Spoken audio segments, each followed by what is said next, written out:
આવતીકાલે પ્રધાનમંત્રી મોદી દિલ્હીથી પાટણ આવશે। ગુજરાતમાં લોકસભાની ચૂંટણીને લઈને અંતિમ દિવસે પ્રધાનમંત્રી મોદી પ્રચાર કરશે। પીએમ મોદી પાટણમાં જાહેર સભાને સંબોધન કરશે। સભા બાદ તેઓ દિલ્હી જવા રવાના થશે। આ ઉપરાંત તેઓ ફરી 22 એપ્રિલના રોજ સાંજે ગાંધીનગર આવશે। 22 એપ્રિલે પીએમ મોદી રાજભવનમાં રાત્રિ રોકાણ કરશે અને 23 એપ્રિલે મતદાનના દિવસે તેઓ અમદાવાદમાં મતદાન કરશે। પીએમ મોદી સવારે 7 વાગે રાજભવનથી અમદાવાદ માટે નીકળશે અને ત્યારબાદ તેઓ રાણીપમાં મતદાન કરશે। મતદાન પહેલા તેઓ હીરાબાના આશીર્વાદ મેળવવા માટે પણ જઈ શકે છે। તો મહત્વપૂર્ણ સમાચાર, ફરી પ્રધાનમંત્રી મોદી ગુજરાત આવી રહ્યા છે। પ્રચાર પડઘમના શાંત થતા પહેલા પાટણમાં સભા કરશે અને ત્યારબાદ રાત્રિ રોકાણ રાજભવન અને 23 તારીખે તેઓ મતદાન કરવા રાણીપ જશે। તે પહેલા માતાના આશીર્વાદ લેવા પણ પહોંચે તેવી શક્યતા છે।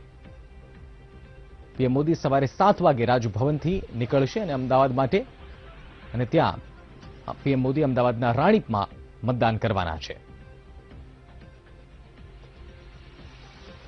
ગુજરાતમાં ચૂંટણીની ગણતરીના જ કલાકો બાકી છે, ત્યારે ચૂંટણી પ્રચારના અંતિમ દિવસે કોંગ્રેસ અંતિમ ઘડી સુધી પ્રચાર કરશે। ગુજરાતમાં લોકસભા માટે પ્રચારનો આવતીકાલે અંતિમ દિવસ છે, ત્યારે ફિલ્મ અભિનેત્રી અને કોંગ્રેસના સ્ટાર પ્રચારક અમીષા પટેલ પ્રચારમાં જોડાશે। કાલે 3 શહેરોમાં અમીષા પટેલ કોંગ્રેસ માટે પ્રચાર કરશે। અમીષા પટેલ ભરૂચ, વડોદરા અને ભાવનગરમાં કોંગ્રેસ માટે પ્રચાર કરશે। આ ઉપરાંત રાજસ્થાનના મુખ્યમંત્રી અશોક ગહેલોત પણ પ્રચારમાં જોડાશે। અશોક ગહેલોત બનાસકાંઠાના ડીસામાં સભાને સંબોધિત કરશે, તો અમિત ચાવડા અને રાજીવ સાતવ પણ બનાસકાંઠામાં પ્રચાર કરશે।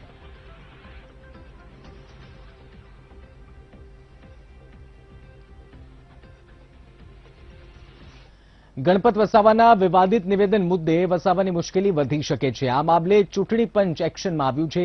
ચૂંટણી પંચે સમગ્ર મામલે તપાસ કરવાના આદેશ આપ્યા છે। ચૂંટણી પંચે નર્મદા જિલ્લા ચૂંટણી અધિકારીને સૂચના આપી છે। નર્મદામાં જાહેર સભા દરમિયાન ગણપત વસાવાએ રાહુલ ગાંધીની પ્રાણી સાથે સરખામણી કરી હતી, જેને લઈ ચૂંટણી પંચે તપાસના આદેશ આપ્યા છે।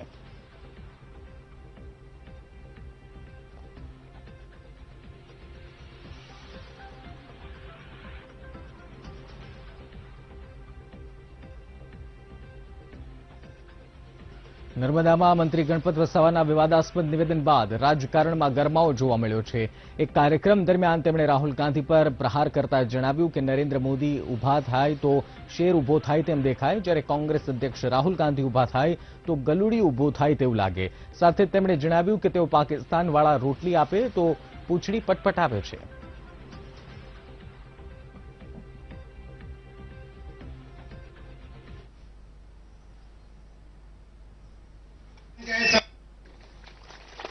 અને રાહુલ ગાંધી ખુરશીમાંથી ઉભો થાય તો પેલું કૂતરાનું ગલુડિયું ઊભું થયું હોય ને પૂંછડી પટપટાવતો,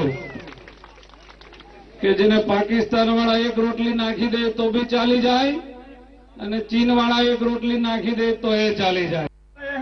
मैं अरवली जिला कांग्रेस की तरफ से તો ભાજપના મંત્રી ગણપત વસાવાએ રાહુલ ગાંધી પર પ્રહાર કર્યા। આ મામલે કોંગ્રેસ પ્રદેશ પ્રભારી રાજીવ સાતવે નિવેદન આપ્યું। ભાજપની પહેલાથી જ આ પ્રકારની સ્ટાઇલ છે। ભાજપના નેતાઓની ટીકા ટિપ્પણી કરવાની આદત છે। દેશના સાચા મુદ્દા રોજગાર અને ખેડૂતોના છે, જે કોંગ્રેસ દ્વારા ન્યાય કરવામાં આવશે। भारतीय जनता पार्टी का ये हर वक्त की स्टाइल है कि आप टीका करो, टिप्पणी करो। जिस प्रकार से भारतीय जनता पार्टी के उम्मीदवार ने कल शहीद करकरे जी के बारे में भी टिप्पणी की है, इससे उनकी वो मानसिकता सामने आती है। लेकिन देश की जनता ने बहुत स्पष्ट किया है।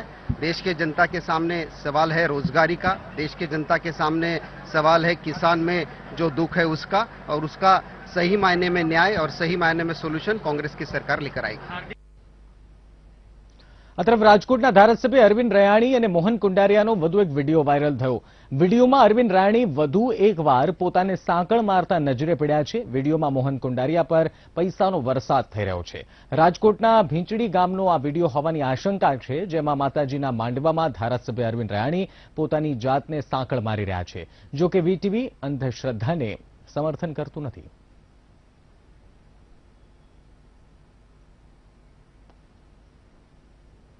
સુરતમાં ચૂંટણી પંચની બેદરકારી સામે આવી. લોકસભાની ચૂંટણીને લઈ ચૂંટણી પંચ દ્વારા મોકલવામાં આવતી સ્લીપ વિદ્યાર્થીઓ પાસેથી લોકો સુધી પહોંચાડવામાં આવી છે. મતદાન કરવાની સ્લીપ ચૂંટણી પંચે વિદ્યાર્થીઓથી મતદારો સુધી પહોંચી હતી. સુરતના કીમ વિસ્તારમાં પ્રાથમિક શાળાના વિદ્યાર્થીઓએ ઘરે ઘરે જઈ મતદારોને સ્લીપ વહેંચી હતી. મહત્વનું છે કે આ કામગીરી બીએલઓ દ્વારા કરવામાં આવે છે. જો કે ચૂંટણી પંચ દ્વારા બીએલઓ નહીં પરંતુ વિદ્યાર્થીઓ પાસેથી કામ કરાવવામાં આવ્યું. ચૂંટણી પંચની આ કામગીરીથી અનેક સવાલ પણ ઉઠી રહ્યા છે. વિદ્યાર્થીઓ પાસે કામ કરાવવામાં આવતા જવાબદાર અધિકારીઓ સામે શું કાર્યવાહી કરવામાં આવશે તે જોવાનું રહ્યું.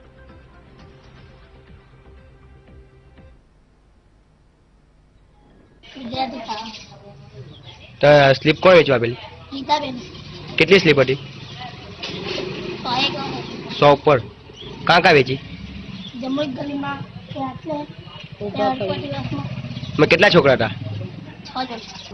આ મામલામાં સોશિયલ મીડિયા ઉપર કેટલાક ફોટો વિદ્યાર્થીઓનો વાયરલ થયેલા છે કે જેમના હાથમાં મતદાર કાપલી હોય, વોટર સ્લીપ હોય.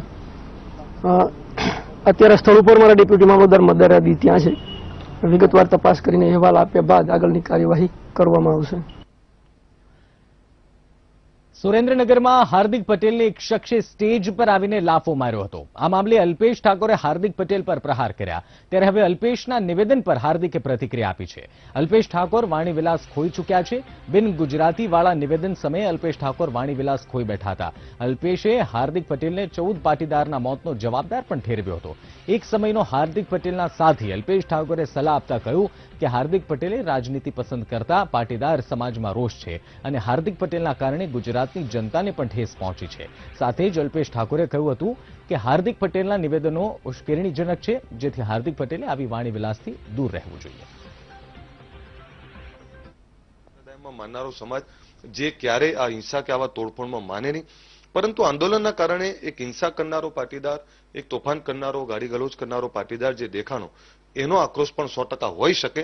મૂળ મુદ્દો એ છે કે 14 પાટીદારો મરાણા ક્યાંક ને ક્યાંક એમના ઉશ્કેરણીજનક વાણી વિલાસના કારણે જ આ થયું અને ક્યાંક ને ક્યાંક 200 કરોડથી વધારેનું નુકસાન થયું અને ગુજરાતની શાંતિ દોડાવવાનો પ્રયત્ન થયો. હું અપેક્ષા રાખું છું કે ગુજરાતનો ભાઈચારો, ગુજરાતની સદભાવના અને ગુજરાતની અસ્મિતાને ક્યાંય જાકબ ના પહોંચે. હવે આનાથી બોધપાઠ લે અને આવનારા ભવિષ્યમાં આવો એક પણ બનાવ ના બને એવી વાણી વિલાસ ના કરે એવી હું સલાહ પણ આપું છું.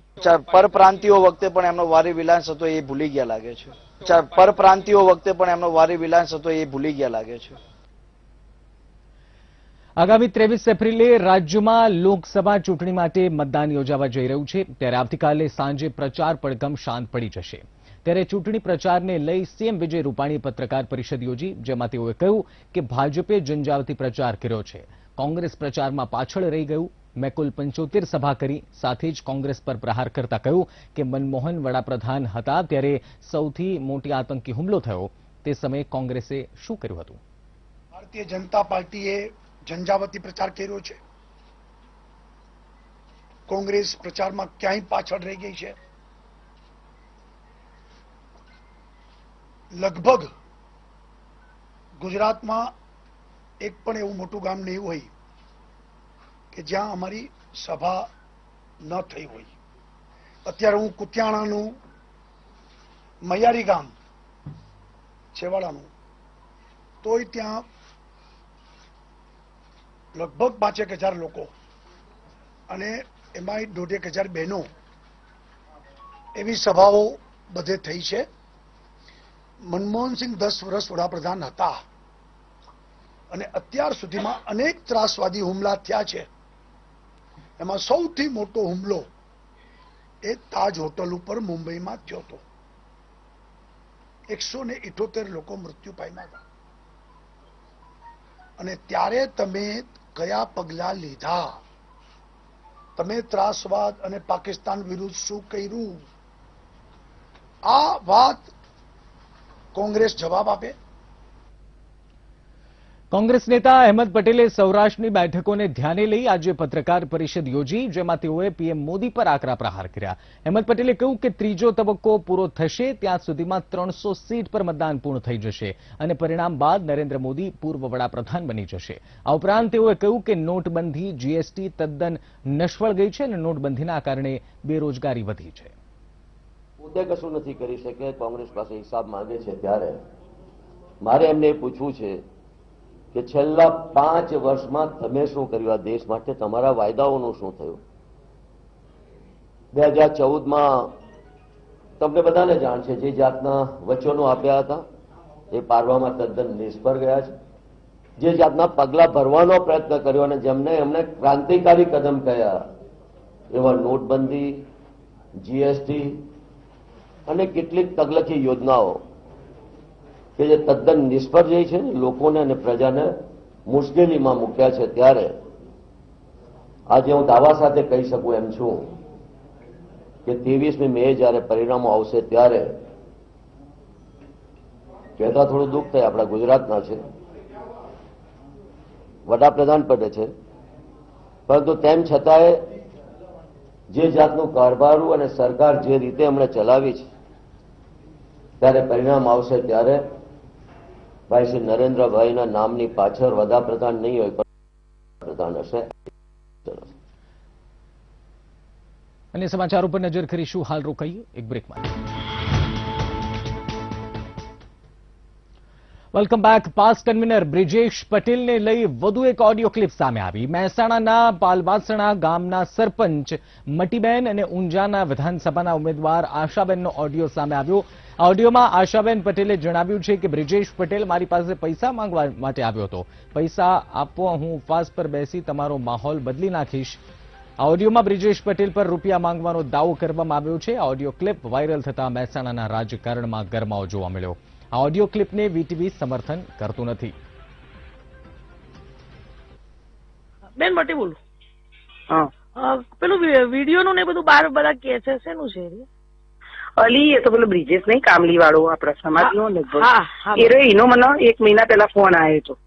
ભાજપમાં ભરી ને એટલે કે અભિનંદન બેન અને મારે તમને મળવું. એટલે મેં કીધું શેના માટે મળવું બેટા? એટલે કે તમે મને મદદ કરી હતી ને, હું જયારે પેલા બેઠો હતો ઉપવાસ ઉપર પાલનપુર, એટલે તમે મને મદદ કરી હતી, તમે જે બધી બહાદુરી બતાવી હતી ને, એટલે બેન મને બહુ તમને મદદ કરવાની ઈચ્છા, તમે એમ કે મને મદદ કરો એમ. શું મદદ કરું બેટા? કે બેન અમારો તો બહુ ઉપયોગ થઈ ગયો, કોંગ્રેસે ઉપયોગ કરી લીધો, પેલા પાટીદારો નાના મતમાં અમે બધા કેસો લડી લડીને થાકી ગયા, બધી રીતે પતી જાય તો તમે મને મદદ કરો, અમારા પાસે નોકરી નહીં, કશું નહીં એમ. એટલે ભાઈ તો બેટા હું તો શું, મારા પાસે તો કોઈ સત્તાય નહીં, મારા પાસે તો કોઈ પૈસા નહીં, હું તને શું આર્થિક મદદ કરું? આર્થિક મદદ માંગતો હતો.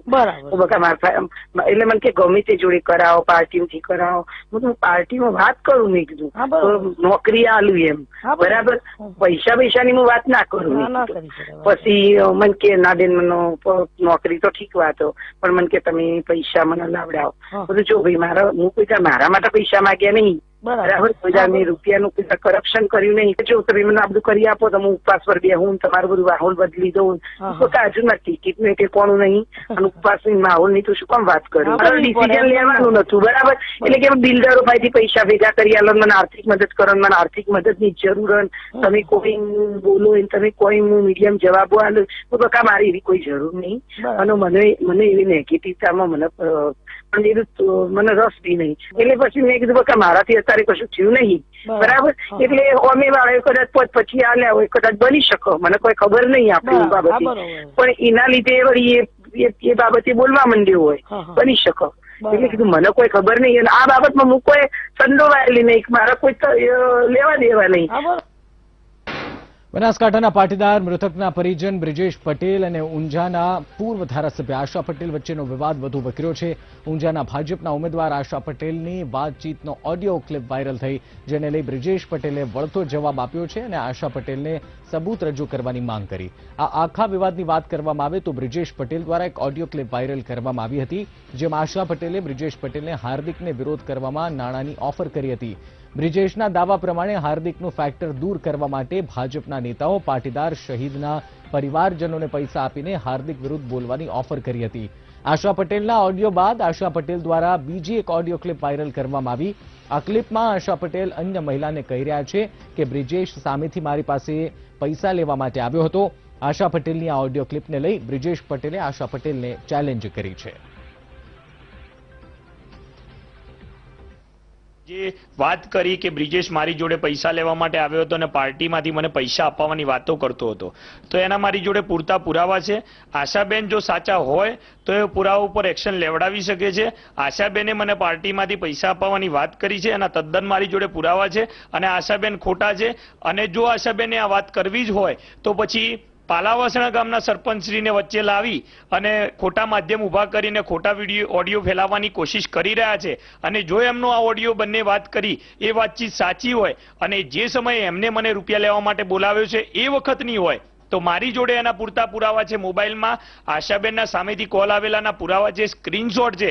આ મોબાઈલ પડ્યો લઈ જઈ અને પુરાવા પૂરતા જાહેર કરાવી શકું છું. હું ખરી છે કરું છું કે ખોટો એની મારી જોડે પૂરતું સબૂત છે. અને જો આશાબેને પાલાવાસણા ગામના આશાબેન જોડે જે વાત કરી એ વખતે જ્યારે હું એમને ઘરે ગયો તો એ વખતની હોય તો એ રજૂ કરે, એના સ્ક્રીનશોટ આપે અને મોબાઈલમાંથી તપાસ કરાવી શકે છે. હું એમને ખુલ્લી